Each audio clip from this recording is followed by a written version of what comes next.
नमस्कार फ्रेंड्स, जय हिंद। मेरा नाम है प्रीतेश जोशी और राजस्थान की इतिहास, कला और संस्कृति यानी राजस्थान की हिस्ट्री, आर्ट एंड कल्चर के इस बड़े इंटरेस्टिंग सेशन में आप सभी का स्वागत है। तो आज जिस टॉपिक पर हम चर्चा करने वाले हैं वो है राजस्थान के प्रमुख मंदिर, राजस्थान के इंपॉर्टेंट टेम्पल्स।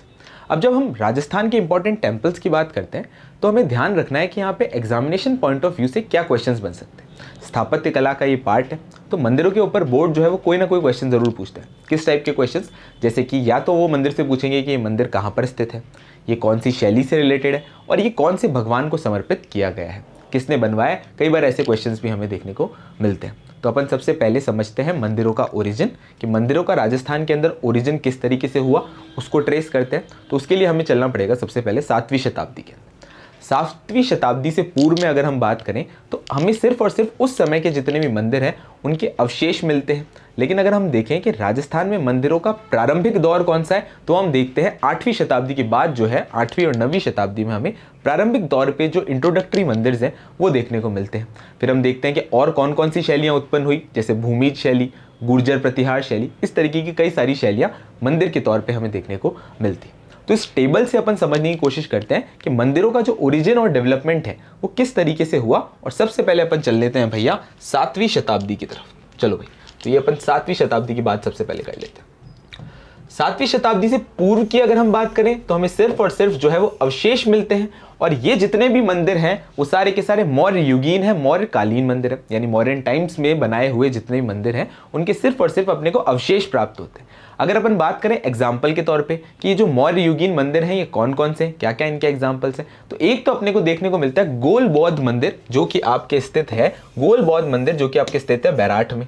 भाई जब अपन बैराठ की बात कर रहे थे इंपॉर्टेंट सभ्यताओं के तौर पे, तो अपन ने देखा था कि वहां पर गोल बौद्ध मंदिर जो है वो सिचुएटेड है और ये जो है मौर्य युगीन मंदिर है, अपन देख ही सकते हैं इसको। और दूसरा एग्जाम्पल इन मंदिरों का तो भैया वैष्णव मंदिर जो कि आपके स्थित है नगरी के अंदर। वैष्णव मंदिर जो कि आपके स्थित है नगरी के अंदर, ये हमें सिर्फ और सिर्फ अवशेष के तौर पर प्राप्त होते हैं। हम बात करते हैं 7वीं शताब्दी के बाद का दौर। 7वीं शताब्दी यानी 8वीं और 9वीं शताब्दी में हमें देखने को मिलते हैं कि किस तरीके से ये जो पूरा का पूरा काल था ये मंदिरों के डेवलपमेंट का प्रारंभिक दौर था, शुरुआती टाइम था। देख लेते हैं प्रारंभिक दौर था ये कौन से टाइम का, 8वीं और 9वीं शताब्दी। और इसके अगर एग्जांपल्स देखें तो हमें देखने को मिलते हैं ओसियान के मंदिर, चित्तौड़ के मंदिर और आभानेरी के जो स्ट्रक्चर्स है वो हमें प्रारंभिक तौर पे देखने को मिलते हैं 8वीं और 9वीं शताब्दी की। जब हम बात करते हैं, हमने 7वीं से स्टार्ट किया, इससे पहले के सिर्फ अवशेष थे। 8वीं 9वीं शताब्दी में हमें देखने को मिलते हैं प्रारंभिक मंदिर, जैसे एग्जाम्पल्स अपन ने देखे। इसके बाद हम देखते हैं कि अब जितने भी मंदिर थे वो भव्य बनने लग गए थे, उनके इंपॉर्टेंट फीचर्स थे। क्यों? क्योंकि इस दौरान जो है मंदिर बनाने का जो सबसे बड़ा योगदान जाता है कुछ इंपॉर्टेंट डायनेस्टीज को जाता है, जैसे गुर्जर प्रतिहार डायनेस्टी, या अगर हम बात करें मंडोर के प्रतिहार, हम बात करें चौहान वंश, इन सबको इन मंदिर को डेवलप करने का श्रेय जाता है। तो अपन ओरिजिन ट्रेस करते हुए चलते हैं भैया गुर्जर प्रतिहार शैली। गुर्जर प्रतिहार शैली जिसको महामारू शैली भी कहा जाता है। और अगर हम देखते हैं कि इस समय पर हमें मंडोर के प्रतिहारों द्वारा बनाए हुए मंदिर, सांभर के चौहानों द्वारा बनाए गए मंदिर और चित्तौड़ के मौर्यों द्वारा बनाए गए मंदिर जो है वो देखने को मिलते हैं। अगर इस शैली के हम उदाहरण के तौर पर देखें, क्वेश्चन पूछ लिया जाए कि गुर्जर प्रतिहार शैली के कौन कौन से मंदिर उदाहरण के तौर पर देखे जा सकते हैं, तो एग्जाम्पल हैं जैसे कामेश्वर मंदिर जो कि आपके स्थित है औवा पाली में, रणछोड़ मंदिर जो कि आपके स्थित है खेड़ में, हर्षनाथ मंदिर और साथ साथ में नीलकंठेश्वर मंदिर जो कि आपके जस नगर के अंदर स्थित है। तो ये बात हो गई अपने गुर्जर प्रतिहार शैली की। इस दौरान जो है वो डायनेस्टिक इंपॉर्टेंस बढ़ जाती है। डायनेस्टी जो है वो मंदिर को डेवलप करने के दौरान अपना योगदान देती है। कौन कौन सी डायनेस्टी वो देख ली, और इस गुर्जर प्रतिहार शैली महामारू शैली के एग्जाम्पल्स कौन कौन से, इसके ऊपर भी अपन ने देखा। क्वेश्चंस आएंगे कि भाई गुर्जर प्रतिहार शैली के कौन से एग्जांपल्स हैं, तो चारों ऑप्शंस को अपन एक्सप्लोर करते हुए आंसर दे दें।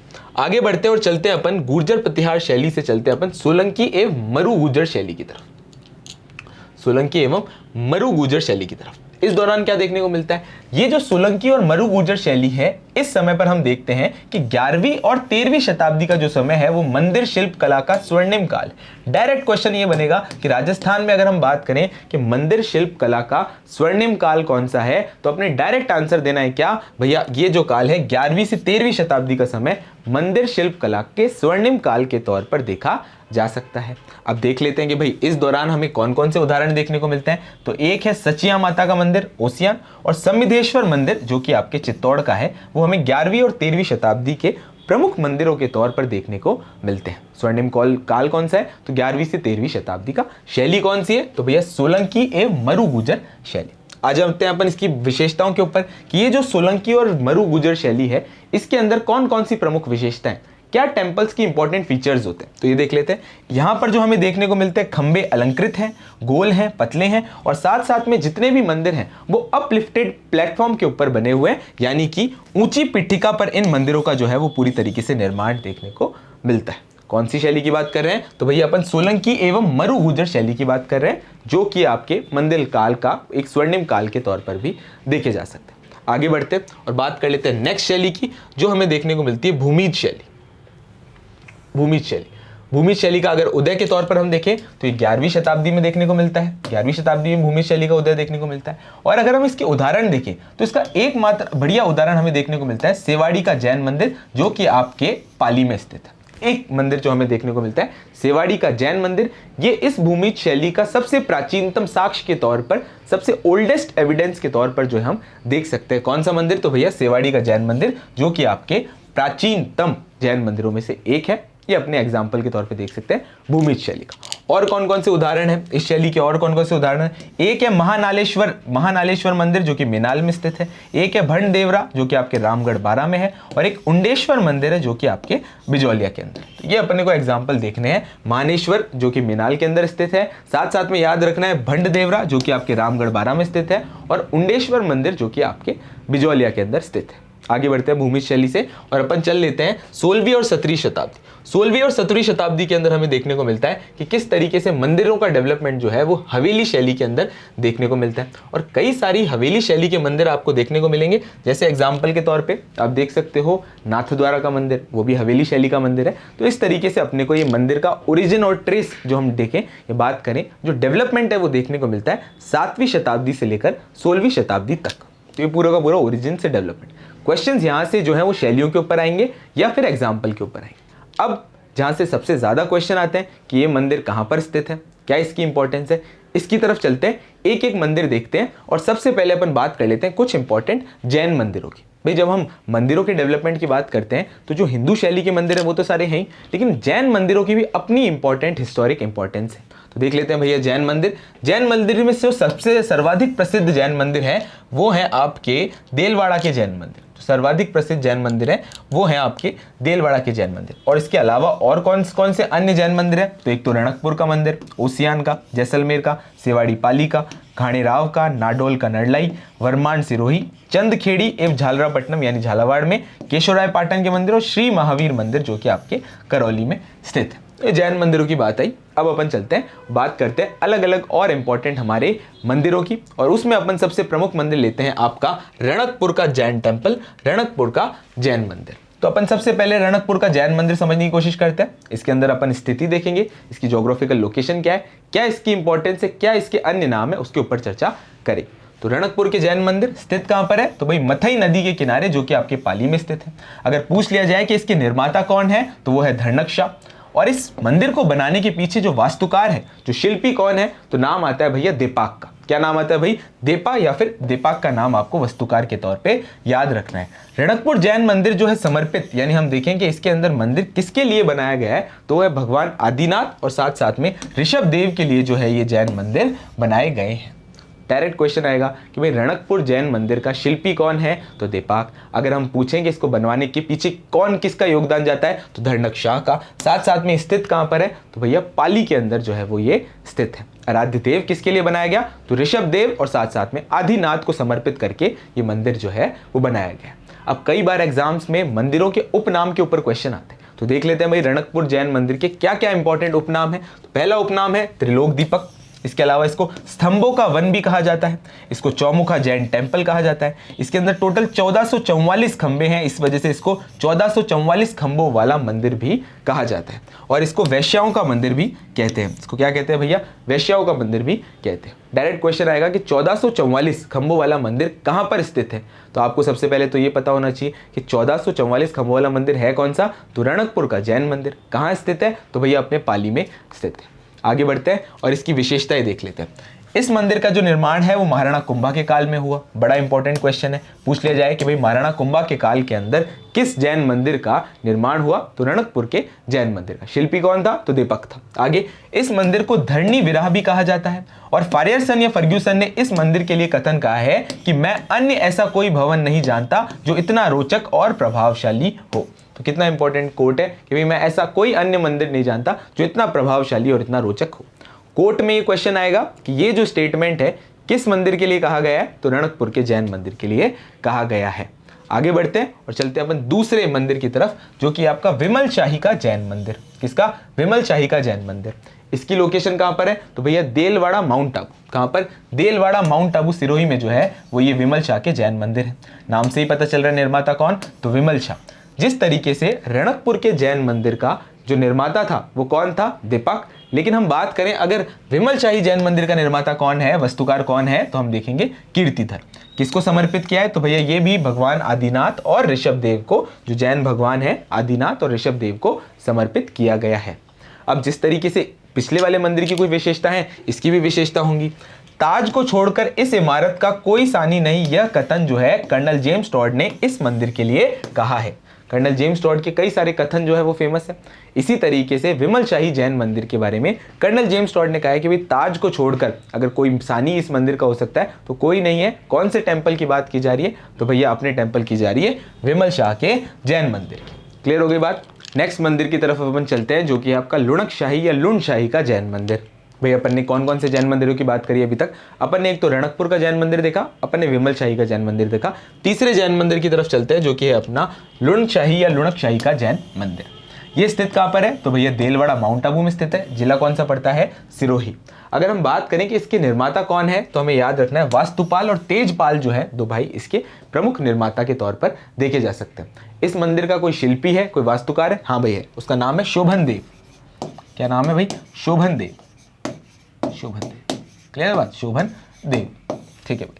और ये समर्पित किसको किया है, भगवान नेमिनाथ को जो है ये मंदिर समर्पित किया है। पिछले जो दो मंदिर थे वो किसको समर्पित थे, याद करके बता दो, वो समर्पित थे आपके ऋषभ देव को और साथ साथ में आपके आदिनाथ को जो है वो पूरी तरीके से समर्पित है। नेक्स्ट अपन चलते हैं, इस मंदिर की विशेषता क्या है। इस मंदिर को देवरानी जेठानी का मंदिर भी कहा जाता है और ये जो था किसके समय पर बना, तो चालुक्य राजा वीर धवल के समय पर यह मंदिर जो है वो बना था। रणक शाही का जैन टेंपल किसके समय पर बना था, तो महाराणा कुंभा के समय पर। अगर हम बात करें लुण शाही का जैन मंदिर है वो किस समय पे बना, तो भैया याद रख लेना अपने को, चालुक्य राजा वीर धवल के समय पर यह मंदिर बना। क्वेश्चन आएगा क्या, देवरानी जेठानी का मंदिर कहाँ स्थित है, तो अपने को याद कर लेना सिरोही में स्थित है और उसका असली नाम क्या है, तो भैया अपने लुण शाही का जैन मंदिर। आ जाओ भाई, नेक्स्ट अपना मंदिर है परशुराम महादेव मंदिर, जो कि आपके स्थित है पाली। तो विशेषता देख लें, यह प्राकृतिक गुफा में बना भगवान का शिव का मंदिर है और साथ साथ में यहाँ पानी की बूंदें जो हैं उनको चूने के अंश के साथ प्राकृतिक रूप से शिवलिंग स्थापित किया गया। प्राकृतिक शिवलिंग है जो पूरी तरीके से पानी की बूंद से जो चूना टपकता है उससे बनाया गया है। साथ साथ में ऐसा कहा जाता है कि परशुराम ने अपनी माता का वध कर दिया था तथा पश्चात इसके महादेव की आराधना इसी गुफा में जाकर की थी। इस वजह से इसे राजस्थान का अमरनाथ भी कहा जाता है। पूछ लिया जाए राजस्थान का अमरनाथ कौन सा मंदिर है, तो परशुराम महादेव का मंदिर है। स्थित कहां पर है, तो भैया अपने पाली के अंदर स्थित है और साथ साथ में यहां पर जो है वो प्राकृतिक शिवलिंग हमें देखने को मिलता है। परशुराम जी ने जो है अपनी माता का वध करने के बाद यहीं पर इसकी तपस्या करी थी। आगे बढ़ते हैं नेक्स्ट इंपॉर्टेंट टेंपल की तरफ, जो कि है आपका रावण मंदिर। रावण मंदिर कहाँ स्थित है, तो भैया मंडोर जोधपुर के अंदर आपका रावण मंदिर स्थित है। इसकी विशेषता क्या है कि राजस्थान का एकमात्र रावण मंदिर है। रावण की रानी मंडोदरी ने मंडोर में इसकी स्थापना करी थी। मंडोर भारत में एकमात्र ऐसी जगह है जहां पर दशहरा नहीं बनाया जाता, क्योंकि मंडोर जयपुर रावण का ससुराल है। रावण की गुफा जो है वो भी जोधपुर के अंदर स्थित है। दोनों तीनों फैक्ट्स अपने को याद रखने हैं कि रावण मंदिर जो है वो कहां पर स्थित है, तो भैया मंडोर में जोधपुर में जो है अपने स्थित है।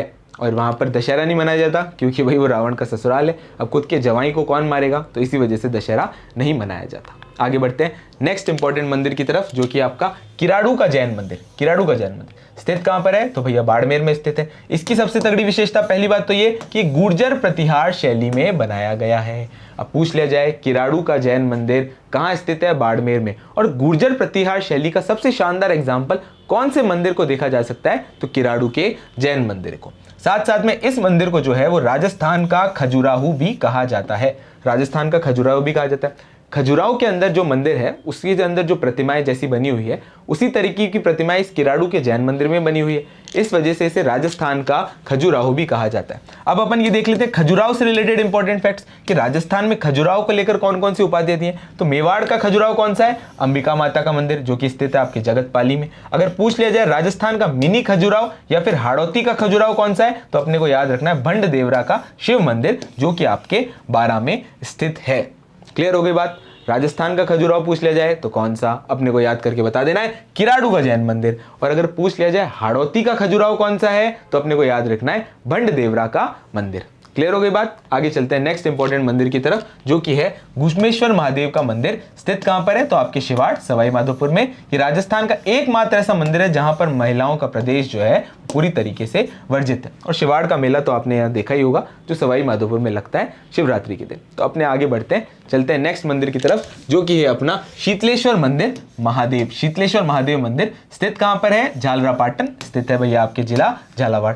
यह राजस्थान का एकमात्र तिथि युक्त मंदिर है। बड़ा इंपॉर्टेंट क्वेश्चन है, डायरेक्ट क्वेश्चन आएगा कि राजस्थान का एकमात्र तिथि युक्त मंदिर कौन सा है, तो अपने को याद करके बताना है भैया शीतलेश्वर महादेव मंदिर जो कि आपके स्थित है झालावाड़ के अंदर। झालरापाटन को घंटियों का शहर भी कहा जाता है। झालरापाटन को घंटियों का शहर भी कहा जाता है। बिल्कुल कोई डाउट नहीं है, बिल्कुल घबराने की बात नहीं है। तो अपने याद करके बता दो, जल्दी पॉइंट बाय पॉइंट याद करके बता दो कि राजस्थान का ऐसा कौन सा मंदिर है जो तिथि युक्त मंदिर है, तो याद करके बता दो शीतलेश्वर महादेव मंदिर। और साथ साथ में स्थित कहां पर है? तो झालावाड़ के अंदर स्थित है। बार बार रिपीट करेंगे, चीजें याद होती चली जाएगी। चलो बीच में रिपीट कर देता हूं, मुझे जल्दी से बताओ कि भाई राजस्थान का खजुराहो किसको कहा जाता है? तो किराडू के जैन मंदिरों को। चलो आगे बढ़ते हैं। गोल मंदिर, गोल मंदिर बौद्ध गोल मंदिर की अभी बात करी थी। बैराट सभ्यता स्थित बीजक की पहाड़ी पर यह मंदिर है। जिला तो जयपुर पड़ता है, विराटनगर, और इसका संबंध जो है वो बौद्ध धर्म से। इंपॉर्टेंट बात क्या देखने को मिलती है हमें? मौर्य युगीन मंदिर के तौर पर हम इसे देख सकते हैं। इसकी विशेषता, यह राजस्थान का एकमात्र मंदिर है जो पहाड़ी पर होने के बावजूद इसके निर्माण में कहीं पर भी पत्थर का प्रयोग नहीं देखने को मिलता। राजस्थान का ऐसा कौन सा मंदिर है जो पहाड़ी पर होने के बावजूद भी पत्थर का प्रयोग देखने को नहीं मिलता? तो अपने को याद करके बता देना है भैया अपना गोल मंदिर, बौद्ध गोल मंदिर स्थित कहां पर है? बीजक की पहाड़ी। बीजक की पहाड़ी कहां पर है? बैराठ में, विराटनगर में। जिला कौन सा पड़ता है? तो भैया जयपुर जिला। क्लियर है बात, कोई डाउट नहीं है। आगे बढ़ते हैं नेक्स्ट मंदिर की तरफ जो कि है अपना वेंकटेश्वर मंदिर। वेंकटेश्वर महादेव मंदिर स्थित कहां पर है? तो भैया सुजानगढ़ चूरू के अंदर ये स्थित है। और अगर पूछ लिया जाए इसके निर्माता कौन है, तो वह है श्री सोहनलाल जनोदिया। वास्तुकार की बात की जाए तो श्री वेंकटाचार्य जो है वो इसके डॉक्टर वेंकटाचार्य जो है वो इसके निर्माता है। इसकी हम बात करें वास्तुकार। निर्माता और वास्तुकार में कंफ्यूज मत होना। निर्माता कौन है? सोहनलाल जनोदिया। और वास्तुकार कौन है? डॉक्टर वेंकटाचार्य। क्लियर है। इसकी विशेषता के बारे में, इस मंदिर में भित्ति चित्रों के माध्यम से भगवान विष्णु के 10 अवतारों को दर्शाया गया है। कौन से मंदिर है ऐसा जिसके अंदर भित्ति चित्रों के माध्यम से भगवान विष्णु के 10 अवतारों को दर्शाया गया है? तो आंसर क्या आ जाएगा अपना? वेंकटेश्वर महादेव मंदिर। वेंकटेश्वर महादेव मंदिर। आगे बढ़ते हैं नेक्स्ट। तो नेक्स्ट है अपना जगदीश मंदिर। जगदीश मंदिर स्थित कहां पर है? तो भैया अपने उदयपुर में। इनका निर्माणकर्ता कौन है? महाराणा जगत सिंह। और इसके वास्तुकार कौन है? अर्जुन भाणा और मुकुंद। उपनाम इसे सपने से बना मंदिर भी कहा जाता है। सपने से बना मंदिर कहां पर स्थित है? तो उदयपुर के अंदर। सपने से बना मंदिर किसे कहा जाता है? तो जगदीश मंदिर को कहा जाता है, जिसका निर्माण अगर राजा की बात की जाए तो महाराणा जगत सिंह ने करवाया था। उदयपुर के महाराणा जगत सिंह ने इसका निर्माण करवाया था। आगे बढ़ते हैं नेक्स्ट। और कौन सा? तो सोनी जी की नसियां, बड़ा इंपॉर्टेंट है। सोनी जी की नसियां जो है वो कहां पर स्थित है? अजमेर में। इसका निर्माण कौन करवाते हैं? तो सेठ मूलचंद सोनी कराते हैं। और कार्य किसने पूरा किया? तो वो किया भैया टीकम चंद सोनी ने। समर्पित है भैया भगवान आदिनाथ को। बड़े इंपॉर्टेंट तौर पर याद रखना है कि भाई सोनी जी की नसियां वाला जो मंदिर है उसका निर्माण शुरू किसने करवाया? तो सेठ मूलचंद सोनी ने। और इसका निर्माण खत्म किसने कराया? तो सेठ टीकम चंद सोनी ने इसका निर्माण कराया। नसिया, सोनी जी की नसिया जो मंदिर है ये कहां पर स्थित है? तो अपने अजमेर में स्थित है। कई बार जो है वो क्वेश्चन आया हुआ है। सावरिया सेठ का मंदिर कहां पर स्थित है? मंडपिया, जो कि आपके चित्तौड़ के अंदर है। यह राजस्थान का सर्वाधिक चढ़ावे वाला मंदिर है। सबसे ज्यादा चढ़ावा जिस मंदिर में आता है राजस्थान में, तो ये सावरिया सेठ का मंदिर। पास में इसमें ओपीएम की खेती भी हमें देखने को मिलती है। सावरिया सेठ का मंदिर, तो जयकारा लगाते हुए सावरिया सेठ का। आगे बढ़ते हैं नेक्स्ट मंदिरों की तरफ जो कि अपने भाड़ा शाह का जैन मंदिर। बंडा शाह या भाड़ा शाह का जैन मंदिर स्थित कहां पर भैया? तो बीकानेर में है। यह राजस्थान का एकमात्र ऐसा मंदिर है जिसकी नींव घी से रखी गई थी। भंडा शाह का जैन मंदिर, भंडाशाह का जैन मंदिर जो है वो राजस्थान का एकमात्र ऐसा मंदिर है जिसकी नींव जो है वो घी से रखी हुई थी। आसपास में पानी खत्म हो गया था तो सोचा भाई घी है तो घी से ही डाल देते हैं। घी से नींव रखा जाने वाला कौन सा मंदिर है? तो भंडाशाह का अपना जैन मंदिर स्थित कहां पर है? तो भैया बीकानेर में है। और यह मंदिर जैन धर्म के 5वें तीर्थंकर सुमितनाथ का मंदिर है। सुमितनाथ का मंदिर है जो जैन धर्म के 5वें तीर्थंकर है। जैन धर्म के 5वें तीर्थंकर कौन? सुमितनाथ, जिनके लिए जो है मंदिर समर्पित किया गया है। आगे बढ़े तो आगे बढ़ते हैं नेक्स्ट अपना मामा भांजा का मंदिर। मामा भांजा का मंदिर कहाँ स्थित है? तो अटरू बारा के अंदर ही स्थित है। इसकी विशेषता, ये राजस्थान का एकमात्र ऐसा मंदिर है जिसका निर्माण कहीं पर भी चूने का प्रयोग नहीं हुआ है। चूने का प्रयोग नहीं हुआ है। चूने का प्रयोग नहीं हुआ है। अब आप मुझे फैक्ट टू फैक्ट एक चीज बता दो, ऐसा कौन सा मंदिर है जिसमें हमें देखने को मिलता है कि पहाड़ पर होने के बावजूद जो है वहां पे पत्थरों का देखने को नहीं मिलता? तो अपने को गोल मंदिर, गोल बौद्ध मंदिर, बीजक की पहाड़ी वाला। ऐसा कौन सा मंदिर है जहां पर हमें देखने को मिलता है कि नींव के दौरान जो है, जब नींव डल रही थी उस टाइम घी का इस्तेमाल हुआ? तो भंडाशाह मंदिर जो कि आपके बीकानेर में स्थित है। पर ऐसा कौन सा मंदिर है जिसमें बनाने के दौरान चूने का इस्तेमाल नहीं हुआ? तो अपने मामा भांजा का मंदिर स्थित कहाँ है? अटरू बारा के अंदर जो है ये स्थित है। आगे बढ़ते हैं नेक्स्ट। तो नेक्स्ट अपने इंपॉर्टेंट मंदिर की तरफ, एकलिंग जी का मंदिर। सबसे पहले एकलिंग जी का मंदिर, इंपॉर्टेंट बात क्या, स्थित कहां पर है? कैलाशपुरी उदयपुर के स्थित है। एकलिंग नाथ जी जो है वो मेवाड़ के गोहिल वंश के कुल देवता हैं, ये तो अपन को सभी पता है। साथ साथ में हमें देखने को मिलता है इस मंदिर का निर्माण 734 ईस्वी में बप्पा रावल ने करवाया था। अब अगर आप इससे पूछ लिया जाए कि लकुलीश संप्रदाय से रिलेटेड कौन सा मंदिर है, तो भैया ये एकलिंग नाथ का मंदिर है जो कि आपके स्थित है कैलाशपुरी के उदयपुर में, या हम बात करें उदयपुर के कैलाशपुरी में ये मंदिर स्थित है। कौन सा मंदिर? तो अपने एकलिंग नाथ का मंदिर, जो कि बड़ा ही फेमस है आपके गुहिल डायनेस्टी के हिसाब से। नेक्स्ट, केसरिया जी का मंदिर कहां पर स्थित है? धुलेव उदयपुर में। और यहां पर बड़ा इंपॉर्टेंट जो है वो मेला भी भरता है। धुलेव उदयपुर में बहुत इंपॉर्टेंट मेला भरता है। केसरिया नाथ जी और ऋषभ देव जी भी इनको कहते हैं, वो ठीक बात है। भील जाति के लोग केसरिया नाथ जी को काला जी भी कहते हैं। भील जाति के लोग जो केसरिया नाथ हैं उनको काला जी भी कहते हैं। तो जैनियों के लिए तो इंपॉर्टेंट है ही, साथ साथ में ये भील जनजाति के लिए बड़ा इंपॉर्टेंट मंदिर है। कहां पर स्थित है? तो धुलेव उदयपुर के अंदर ये जो है स्थित है। बड़ा इंपॉर्टेंट मेला जो है वो ये भरता है, सामाजिक सौहार्द का मेला भरता है। कहां पर? तो धुलेव, जो कि स्थित है आपके उदयपुर। आगे बढ़ते हैं नेक्स्ट। तो नेक्स्ट अपना मंदिर है सात सहेलियों का मंदिर। सात सहेलियों का मंदिर कहां पर है? तो वो है आपके झालरापाटन झालावाड़ में। और सहेलियों की बाड़ी कहां पर है? तो अपने को याद रखना है भाई, उदयपुर के अंदर सहेलियों की बाड़ी। विशेषता क्या है कि इस मंदिर को जो है वो पद्मनाथ जैन मंदिर है। साथ साथ में यह राजस्थान का एकमात्र ऐसा मंदिर है जिसमें भगवान सूर्य की जूते पहनी हुई मूर्ति जो है वो स्थित है। बहुत ज्यादा इंपॉर्टेंट क्वेश्चन है, अपने को एग्जाम में बार बार आएगा कि सात सहेलियों का मंदिर क्यों फेमस है? क्योंकि यहां पर सूर्य देव की जूते पहनी हुई लगी मूर्ति हमें देखने को मिलती है। और ये जो सात सहेलियों का मंदिर है स्थित कहां पर है? तो भैया अपने झालावाड़ यानी झालरापाटन के अंदर ये स्थित है। नेक्स्ट मंदिर की तरफ, जो नेक्स्ट मंदिर है अपना लोहारगल। लोहारगल जो कि आपके स्थित है कहां पर? झुंझुनू में। इसकी क्या विशेषता है कि यहाँ 7 24 कोसियों के माल खेत की परिक्रमा हेतु प्रसिद्ध है। 24 कोस की यहाँ पे जो परिक्रमा है इस लोहारगल के अंदर, जो कि आपके स्थित है झुंझुनू के अंदर, यहाँ पर बड़ा फेमस है। नेक्स्ट अपना आ जाता है महामंदिर। तो नाथ संप्रदाय से रिलेटेड मंदिर। राजा मान सिंह के टाइम पे जो है वो नाथ संप्रदाय का प्रेलेंस जो है हमें ज्यादा से ज्यादा देखने को मिलता है। और ये स्थित कहां पर है? तो जोधपुर में। इसका संबंध किससे है? तो भैया नाथ संप्रदाय से, गोरखनाथ जी से, नाथ संप्रदाय से इस महामंदिर का इंपॉर्टेंस है। महामंदिर कहां पर स्थित है? तो जोधपुर के अंदर अपने स्थित है। जोधपुर के अंदर महामंदिर स्थित है। आगे नेक्स्ट, सिरे मंदिर। सिरे मंदिर कहां पर है? तो आपके जालौर में है। और ये भी नाथ संप्रदाय से रिलेटेड। अगर पूछ लिया जाए नाथ संप्रदाय के 2 मंदिर, नाथ संप्रदाय के 2 मंदिर, एक तो महामंदिर जो कि आपके जोधपुर में है, और एक आपका सिरे मंदिर जो कि आपके जालौर में है। महामंदिर और साथ साथ में सिरे मंदिर। विशेषता यह है कि नाथ संप्रदाय के जनक हम बात करें जलंधर नाथ की तपोभूमि है। ये जो सिरे मंदिर है ये हम देख सकते हैं कि नाथ संप्रदाय के बड़े इंपॉर्टेंट कहें तो ये नाथ संप्रदाय के बड़े प्रमुख संत जिनका नाम है जालंधर शाह, उनसे रिलेटेड तपोभूमि है, जिसका नाम जो है आगे देखते हैं हम कि जालंधर शाह की वजह से ही हमें जालौर शब्द जो है वो देखने को मिलता है। आगे बढ़ते हैं नेक्स्ट, श्रृंगार चवरी। श्रृंगार चवरी, श्रृंगार चवरी स्थित है आपके चित्तौड़गढ़ के अंदर। निर्माता कौन है इसकी? वेल का। और किसको समर्पित है? तो भगवान शांतिनाथ को ये मंदिर समर्पित है। कहां पर? श्रृंगार चवरी स्थित कहां पर है? चित्तौड़। श्रृंगार चवरी का नाम जब अपन चित्तौड़गढ़ के दुर्ग पढ़ रहे थे तब भी हमें देखने को मिला था श्रृंगार चवरी। आगे बढ़ते हैं, और कौन सा नेक्स्ट इंपॉर्टेंट अपना मंदिर है हल्देश्वर महादेव मंदिर। कहाँ पर स्थित है? तो भैया सिवाना के अंदर स्थित है, बाड़मेर में। इस मंदिर की विशेषता ये है कि इसे मारवाड़ का लघु माउंट आबू भी कहा जाता है। मारवाड़ का लघु माउंट आबू भी इसको कहा जाता है। किसको? अब मैं पूछ लूं मेवाड़ का माउंट आबू कौन सा है? तो गोमुंदा। मारवाड़ का माउंट आबू किस नाम से जाना जाता है? तो अपने को याद कर लेना है हल्देश्वर महादेव मंदिर, जो कि स्थित है आपके सिवाना बाड़मेर में।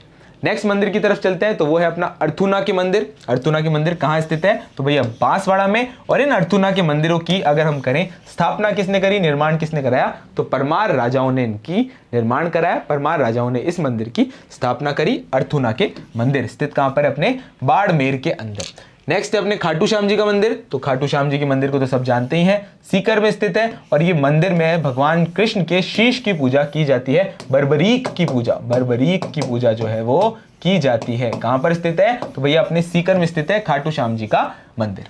नेक्स्ट मंदिर है अचलेश्वर महादेव मंदिर। अचलेश्वर महादेव मंदिर की विशेषता सबसे इंपॉर्टेंट, राजस्थान का एकमात्र ऐसा मंदिर है जिसमें भगवान शिव के अंगूठे की पूजा की जाती है। भगवान शिव के अंगूठे की पूजा जो है वो की जाती है। अंगूठे की पूजा की जाती है कहां पर? अचलेश्वर महादेव मंदिर।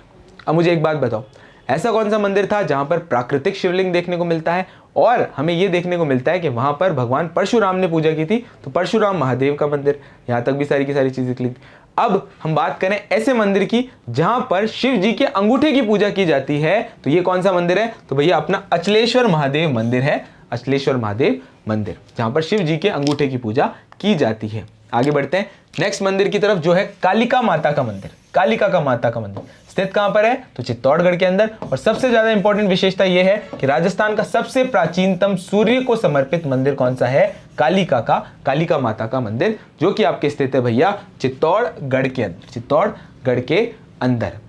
मुझे एक चीज बता दो जल्दी से, अब चित्तौड़गढ़ के अंदर आगे बढ़ते हैं। नेक्स्ट मंदिर हरिहर मंदिर कहां पर स्थित है? तो भाई जयपुर में स्थित है। यह राजस्थान का प्रथम मंदिर है जो पंचायतन शैली के अंदर बनाया गया है। पंचायतन शैली के अंदर बनाया गया है। पंचायतन शैली के अंदर बनाया गया है। कौन सा मंदिर? हरिहर मंदिर। स्थित कहां पर है? तो भैया अपने जयपुर के अंदर पंचायतन शैली का मंदिर जो है वो बनाया गया है। शैलियों के तौर पे कौन कौन सी शैलियां देखी थी? अपन ने गुर्जर शैली देखी, साथ साथ में उसे महामारू शैली भी कहा जाता है। अपन ने भूमिज शैली देखी। एक और शैली का नाम याद रखना है अपने को, पंचायतन शैली, जिसका सबसे बेस्ट एग्जांपल है हरिहर मंदिर, जो कि स्थित है भैया आपके जयपुर के अंदर। नेक्स्ट आ जाता है आपका सेवाड़ी का जैन मंदिर, जो कि आपके स्थित है पाली के अंदर। इसकी विशेषता है ये राजस्थान का प्रथम मंदिर है जो भूमिज शैली के अंदर बनाया गया है। सेवाड़ी का जैन मंदिर, जो कि आपके भूमिज शैली के अंदर बनाया गया। अपन जब भूमिज शैली देख रहे थे तो सबसे प्राचीनतम एविडेंस हमें इस भूमिज शैली का कहां पर देखने को मिलता है? 11वीं शताब्दी के बाद में, तो वो है आपका भैया सेवाड़ी के जैन मंदिर। कौन से?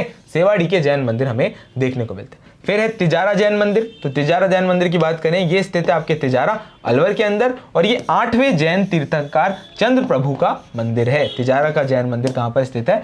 अलवर में। और ये हमारे 8वें तीर्थंकर को समर्पित है। 8वें जैन तीर्थंकर को ये समर्पित है। तो इस वाले पार्ट के अंदर हमने कई सारे मंदिर देखे। इन सभी मंदिर के बाद में अब हम चर्चा करेंगे नेक्स्ट पार्ट की, जिसमें हम बचे हुए जितने भी मंदिर हैं उनके ऊपर चर्चा करेंगे।